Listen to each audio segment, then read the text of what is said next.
नाज़रीन, काज़ी अहमद में एहसास कफ़ालत गरीबन के मिलंदड़ पैसनि मां गैर कानूनी कटौती जारी है, जंहिं करे गरीब तबको सभु परेशान है। रिपोर्ट करे रहियो आहे गुलाम हैदर। जी त नाज़रीन, मां तव्हांखे ॿुधाईंदो Ehsaas programme centre government higher secondary school Kazi में मां हिन वक़्तु मौजूदु आहियां।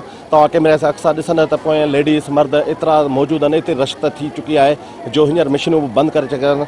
ऐं मां तव्हांखे इहो ॿुधायां त कोरोना 100% हिते फैलिजण जा ख़तरात मौजूदु आहिनि। पुलिस इंतिज़ामिया आहे, लेकिन पुलिस इंतिज़ामिया खां कंट्रोल नथो थी सघे।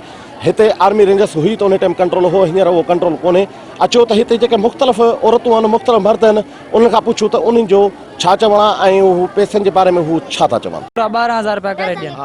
असां ग़रीब आहियूं, मिस्किन 11,000 रुपया तव्हांजा ॾियो असांखे ॾिनो। असांखे पहिरियां कुझु बि कोन चयूं, पोइ असांखे पैसा ॾिनो 11,000 रुपया, चयोसीं 6,000 रुपया कटियो असां। चयोसीं पैसा ॾियो, चूं हलो हलो, ॿी पोइ मूं सां न गॾु हुई, बसि उन ॿिन्हिनि खे असांखे माइन रश हुई, बसि सही हथु करे मूं अंदरि ॾिनो।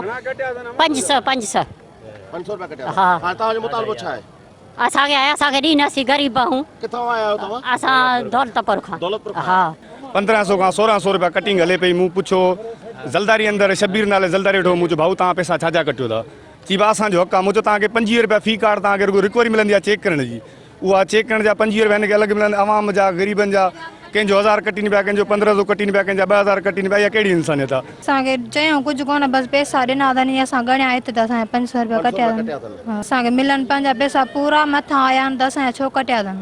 असांखे पंहिंजा पूरा पैसा मिलणु खपनि। 1000 कटियो अथनि ऐं उहा पर्ची बि कान ॾिनी अथनि। 11,000 असांखे ॾिनो, ग़रीब माण्हू खयो वञूं पिया। तव्हां किथां आया हो? सरकारी खो सुबुह गाड़ी, हुननि छा चयो?